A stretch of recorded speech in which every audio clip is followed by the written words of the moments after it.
This was supposed to be Zack Snyder free of anyone else's IP, making something purely Snyder. And I guess this is what we ended up getting. Welcome to Sandwich Reviews. I'm the Talking Sentient Sandwich, and I have no interest in watching another Rebel Moon movie. A lot of people have criticized the action, but that's probably the one thing that I actually enjoyed from it. People point out choreography that just doesn't work. And sure, maybe if I was a stuntman, I would immediately notice errors like that. But it kinda reminded me of The Phantom Menace. When I watched that as a kid, it blew me away. I didn't think sword fights could be that cool. But after watching that fight scene more closely, the whiffs and fails become much more obvious. And when you make it slow motion, it's even harder to hide those errors. But none of that matters, because I can guarantee you I won't ever be revisiting Rebel Moon. So for one watch where I was keyed into the action and nothing else, I'd say it worked well enough. Nothing was as good as Snyder's best action, which in my opinion is Batman's warehouse fight, but it was at least fun to watch. But that's not why Rebel Moon failed. In my reviews for both, I brought up how much I just wanted to see the magnificent Seven Samurai story that is at the heart of these movies. Every other criticism aside, too many characters included, the narrative was blown way out of proportion. The simple idea of protecting a small town should have nothing to do with a galactic scale threat, and that's why Rebel Moon failed. For a very specific reason that I'll get to, the drama and lore of those original stories was ballooned out much further than it ever should have. What could have easily been a fun 2-hour action-packed thrill ride was stretched into a couple of boring movies that will be forgotten in a month.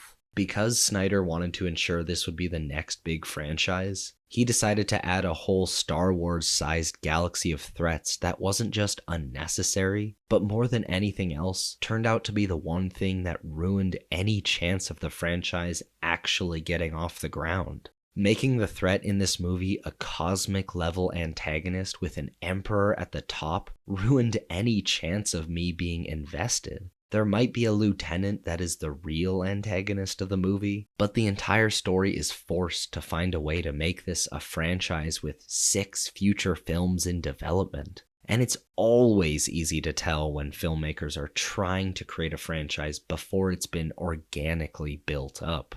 If you look back to Battle Beyond the Stars, Magnificent Seven, and even all the way back to the original Seven Samurai, you can see how masterfully simple those stories are. They don't involve anything more than a group of people defending a village from some raiders. And it doesn't have to be that specifically, just something thematically similar. Everyone, including the villains, should be seen as downtrodden and altogether down on their luck. The only reason the raiders are attacking the village in the first place is because they've backed themselves into a corner. And if they don't want to starve, they have to. That may not make them sympathetic in everyone's eyes, but it's not supposed to. It only supports the idea that the setting is ruthless, further setting up how much the village needs help.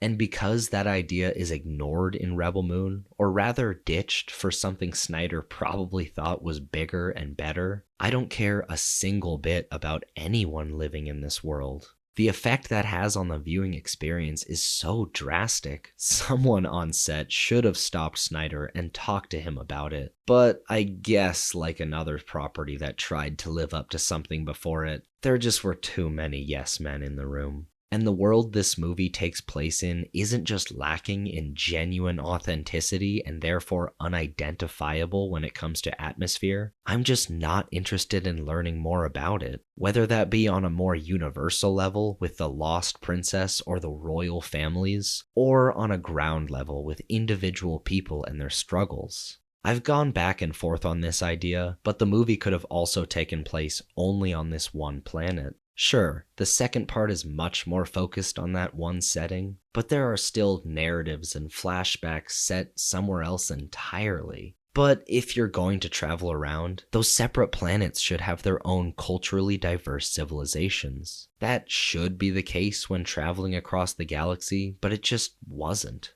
I understand wanting everyone to come off as simpleton farmers, but there needs to be way more cultural differences from one planet to the next. Or, as I mentioned before, the entire movie could have been isolated to one world. Maybe they can still go off-world for a half hour to recruit everyone, but I don't think even that would be necessary. Let all of the characters find everyone one by one on the same planet. Not only does that make the movie and overall narrative 10 times more concise, but it adds variation to a planet that desperately needed it. What do we really know about this planet, Velt, which I had to look up to remember its name?